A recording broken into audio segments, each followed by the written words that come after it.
Baiklah, setelah pada pertemuan kemarin kita sudah membahas tentang pembelahan sel, maka pada bab sistem reproduksi manusia ini kita akan membahas tentang struktur dan fungsi organ reproduksi pada pria.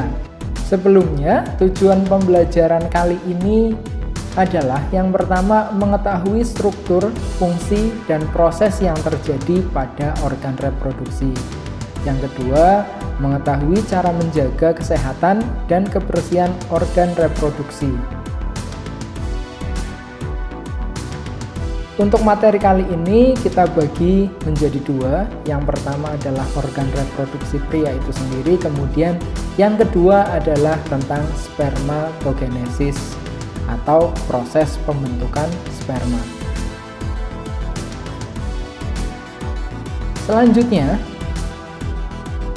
sebelum kita mulai belajar, ingat ini adalah konten edukasi atau pendidikan. Keep positive thinking. Yang pertama adalah organ reproduksi pria yang kita bagi menjadi dua, yaitu organ reproduksi eksternal. Yang pertama adalah penis. Penis berfungsi untuk mengeluarkan cairan urin dan sperma. Kemudian skrotum. Skrotum ini adalah kantong yang berfungsi untuk melindungi dan menjaga suhu testis agar sperma tetap dapat hidup. Kemudian saluran uretra. Saluran ini berfungsi sebagai saluran cairan urin dan sperma. Kita lanjutkan ke organ reproduksi internal atau dalam. Yang pertama adalah testis, kemudian epididymis, vas deferens, kelenjar prostat, kelenjar vesicula seminalis, dan kelenjar Cowper.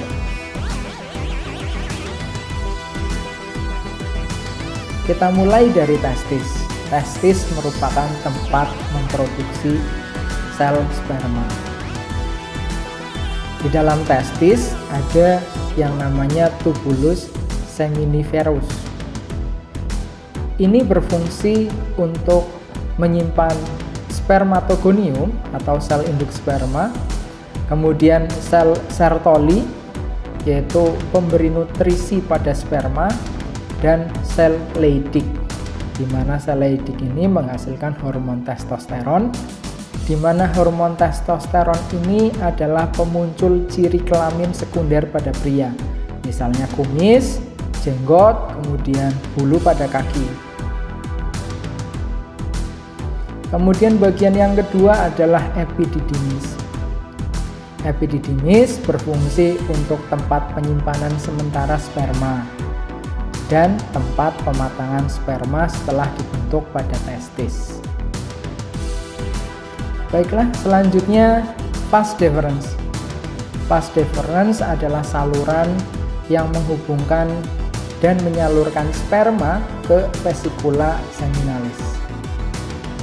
Kemudian kelenjar vesicula seminalis itu berfungsi untuk memberi nutrisi pada sperma.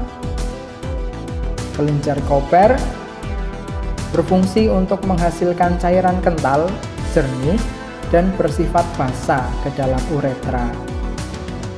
Hal ini dilakukan untuk membantu melumasi uretra agar sperma dapat melewati uretra dengan baik. Kemudian kelenjar prostat. Nah, kelenjar prostat ini berfungsi mengeluarkan cairan encer berwarna putih untuk menambah volume air yang dapat melindungi sperma dari tekanan uretra.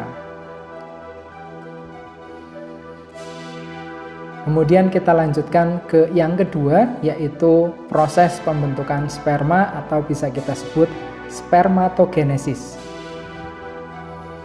Spermatogenesis diawali oleh spermatogonium yang melakukan pembelahan mitosis menjadi spermatosit primer. Di sini spermatosit primer masih memiliki 2 kromosom karena pembelahannya melalui mitosis.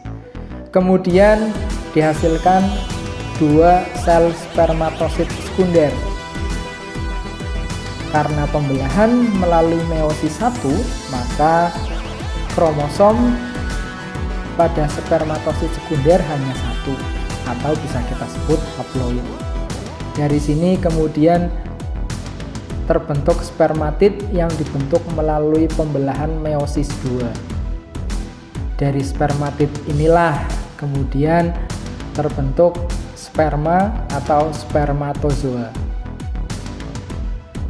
Terima kasih, keep your thinking positive.